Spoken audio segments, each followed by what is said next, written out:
सभी साथियों को राम राम नमस्कार। उम्मीद करता हूं आप सभी बहुत ही बढ़िया होंगे। इस वीडियो में हम बात करने वाले हैं यूपी प्लस कांस्टेबल की कट ऑफ के बारे में और सेफ स्कोर के बारे में। आप सभी को बता दें कि 3 दिन का एग्जामिनेशन आपका कंप्लीट हो चुका है, 23 अगस्त, 24 अगस्त और 25 अगस्त। इसी के बेसिस पे जो भी एनालिसिस है उसके अकॉर्डिंग मैं आप सभी को आपके सेफ स्कोर आपको बताने वाला हूँ कि इतनी कट ऑफ आपकी कैटेगरी वाइज जा सकती है। ये जो पूरी वीडियो रहेगी आप सभी को इसमें हर एक चीज देखने के लिए मिल जाएगी और हर एक चीज को हम एनालिसिस करेंगे। आप सभी के साथ में डेटा भी शेयर करूंगा जिससे कि आपको भी समझ में आ जाए। तो पूरी वीडियो को आप ध्यान से जरूर देखें। वीडियो पसंद आए तो प्लीज वीडियो को लाइक शेयर करके चैनल को सब्सक्राइब कर लें और बेल आइकन पर प्रेस कर लें ताकि फ्यूचर में आने वाली हर एक अपडेट का नोटिफिकेशन आपको सबसे पहले मिलता रहे। आगे बढ़ते हैं और आप सभी को सारी चीजें क्लियर करते हैं। यहाँ पे कुछ पॉइंट हैं जो कि मैं आपको सबसे पहले क्लियर कर देना चाहूंगा कि सबसे पहली तो जो मैं आपको कट ऑफ बता रहा हूँ, ये मैं आपकी कट ऑफ बताने वाला हूँ आपको फिजिकल के लिए कि आपकी जो कट ऑफ रहेगी वो फिजिकल के लिए क्वालिफाई कर जाओगे जिन नंबर्स पे मैं आपको बता रहा हूँ। इसके अलावा जो सेकंड जो चीज रहेगी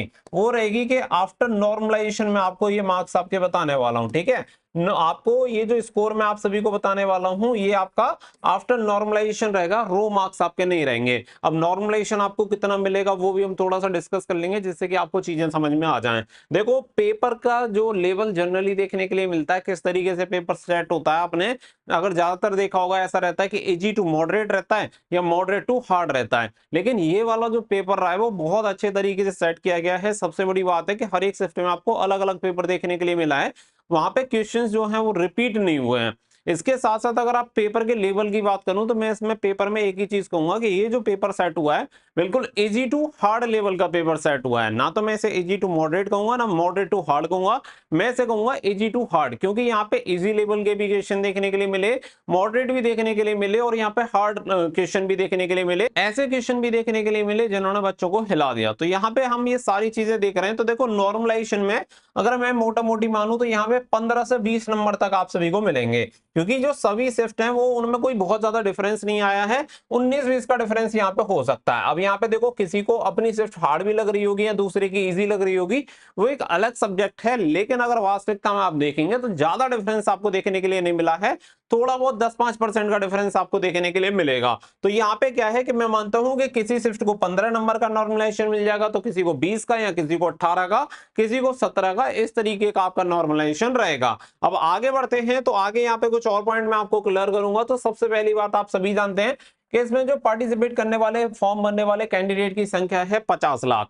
अगर एज पर डेटा देखें तो लगभग 30% कैंडिडेट यहाँ पे एब्सेंट हुए हैं, यानी कि लगभग 15 लाख। अगर प्रेजेंट होने वाले कैंडिडेट की संख्या बचती है लगभग 35 लाख, तो 35 लाख बच्चों ने लगभग एग्जामिनेशन दिया है। बाकी के दो शिफ्ट में भी लगभग आपका यही एवरेज रहेगा। तो ये थोड़ा सा 1-2% अप डाउन रह सकता है। जो न्यूज़पेपर के अकॉर्डिंग अपडेट है उसके अकॉर्डिंग लगभग 30% का डेटा निकल के आता है कि 30% कैंडिडेट यहाँ पे एब्सेंट हुए। तो ये पॉइंट भी यहाँ पे आपका क्लियर हो गया। हालांकि ये जो 30% एब्सेंट कैंडिडेट है इनका कट ऑफ से कोई बहुत ज्यादा प्रभाव नहीं पड़ता है, क्योंकि ये वही वाले कैंडिडेट हैं जिन्होंने सिर्फ फॉर्म अप्लाई किया है, तैयारी से उनका कोई मतलब नहीं है। क्योंकि तैयारी होती है तो बच्चा कहीं पे भी सेंटर जाए, कोई भी कंडीशन हो, वो एग्जामिनेशन देने जाता है।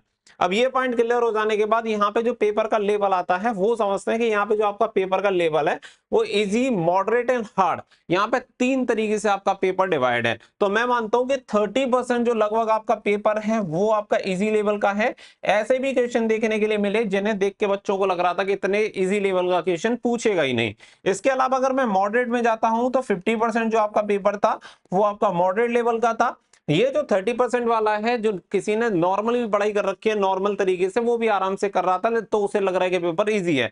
जबकि भाई हर पेपर का यही फंडा रहता है कि उसमें इजी सेक्शन भी होता है, इजी क्वेश्चंस भी होते हैं। तो यहाँ पे 50% जो है मॉडरेट, यानी कि पढ़ाई करने वाला बच्चा ही यहाँ पे छेड़छाड़ कर पाएगा। फिर इसके अलावा आता है हार्ड सेक्शन। तो हार्ड सेक्शन जिसने बहुत अच्छे तरीके से तैयारी कर रखी है केवल वही बच्चा यहाँ पे एंटर हो पाता है। तो इस तरीके से मैं मानता हूँ कि इजी का 30%, मॉडरेट का 50%, हार्ड का आपका 20% में आपका पेपर जो था वो डिवाइड था। अब जो मैं यहाँ पे चलता हूँ सिलेक्शन की तरफ और एवरेज की तरफ के, यहाँ पे एवरेज स्कोर क्या रहा है सबसे पहले हम इस चीज को समझें। तो जो मैं एवरेज निकालूंगा मैं केवल और केवल आपका एवरेज निकालूंगा इजी एंड मॉडरेट से, क्योंकि हार्ड को हम एक्सेप्शन लेके अब बात समझ लेते हैं और आगे से छोड़ देते हैं।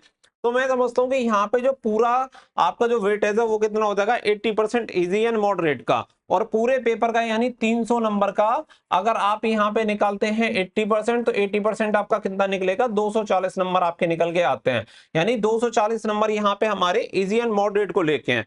अगर बच्चा कितना भी होशियार हो फिर भी मॉडरेट में भी गलती कर देता है और इजी में भी गलती हो जाती है, और पढ़ने वाला बच्चा होगा तो उसकी जो एक्यूरेसी रह सकती है वो 240 का 90% तक सही कर सकता है।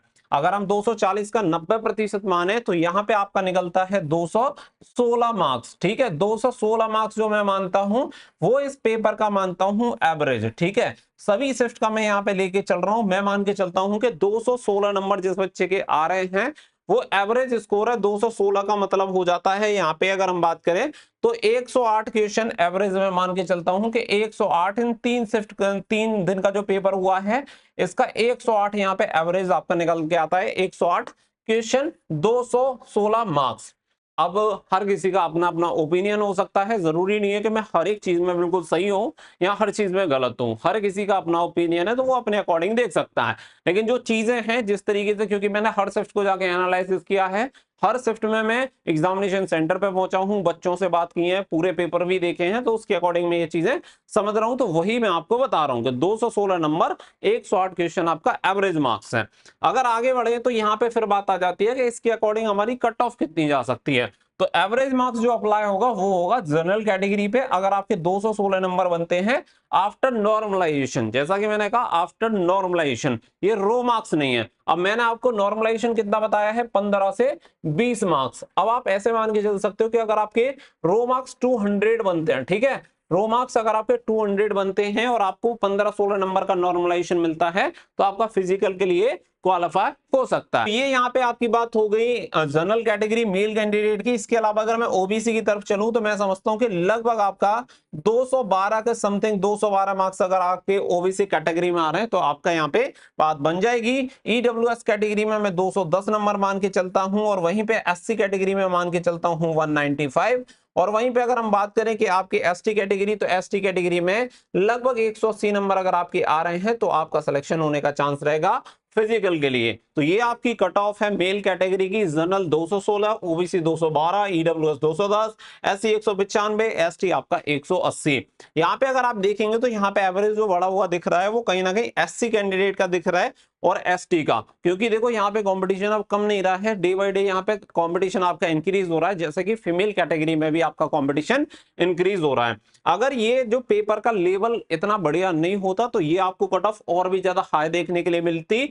हो सकता है कि ये जो अभी मैं आपको एवरेज स्कोर 216 बता रहा हूं, हो सकता है कि ये एवरेज स्कोर 230 होता, लेकिन पेपर का लेवल काफी ठीक ठाक रहा है, ना तो इजी रहा है ना बहुत ज्यादा हार्ड रहा है। जिस बच्चे ने अच्छे तरीके से पढ़ाई की है सिर्फ वही बच्चा अच्छा स्कोर कर पाया है।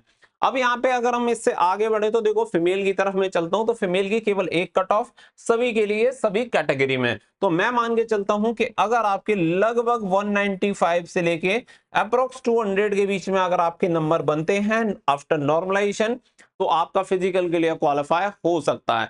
तो ये रहेगी आपकी कट ऑफ। बाकी का जो भी जितनी मैं चीजें एनालिसिस कर पाया हूं उसके अकॉर्डिंग मैंने आप सभी को बताया है, और उम्मीद है कि आपको जो भी ये डेटा बताया है उससे आपसे आप किसी भी चीज से डिनाई नहीं कर पाएंगे, भले ही चाहे पेपर के लेवल की बात हो या आपके एवरेज स्कोर की बात हो या फिर प्रेजेंट एंड एब्सेंट वाली डेटा की बात हो। तो जो भी चीजें हैं वो एग्जैक्ट मैंने आपको बताने का प्रयास किया है। ना तो मेरा इसमें ये रहा है कि मैं आपको कम कट ऑफ बताऊं, ना मेरा ये इंटेंशन रही है कि आपको हाई कट ऑफ बताऊं। जो भी चीजें अभी दिख रही हैं उसके अकॉर्डिंग मैंने आप सभी को बताया है। और बाकी का सबसे ज्यादा जो मायने रखता है वो रखता है आपका ट्रस्ट। आपको खुद पर कितना विश्वास है कि आपका सिलेक्शन होगा या नहीं होगा, ये बात सबसे ज्यादा मायने रखती है। तो आप इस चीज को खुद से ज्यादा बेहतर समझ सकते हैं और तय कर सकते हैं कि आपका सिलेक्शन हो रहा है या नहीं। आगे की 2 शिफ्ट यानी 4 शिफ्ट बची हुई हैं, 2 दिन का पेपर और बचा हुआ है जो कि 30 और 31 अगस्त को आपका होगा। उसका भी एनालिसिस आप सभी को मिल जाएगा और आफ्टर आंसर की आपको और डिटेल में ये चीजें देखने के लिए मिल जाएंगी। उम्मीद करता हूँ चीजें आपको क्लियर हुई होंगी, लेकिन मैं एक ही चीज कहूंगा, हिम्मत ना हारें, तैयारी करते रहें, क्योंकि देखो जब तक सिलेक्शन होगा तब तक का आपका स्ट्रगल रहेगा। हर बंदा लेग पुलिंग करेगा, कोई कहेगा इतना स्कोर नहीं है, कोई कहेगा उतना स्कोर नहीं है। आपको ट्रस्ट रखना है खुद पर। खुद का विश्वास ही आपको आगे लेके जा सकता है। किसी और का मोटिवेशन टेम्परेरी होता है, खुद का मोटिवेशन परमानेंट रहता है। तो खुद का मोटिवेशन बनाएं। कुछ जो विजन्स होते हैं, अपनी फैमिली कंडीशंस को देख के, अपने लाइफ के गोल जो हैं उन्हें देख के तो खुद को मोटिवेट रखें, वो आपके लिए ज्यादा बेटर है। उम्मीद है चीजें आपको क्लियर हो गई होंगी। तो मिलेंगे नेक्स्ट वीडियो में, फिलहाल के लिए बस इतना ही। तो थैंक यू फॉर वॉचिंग। जय हिंद, जय भारत।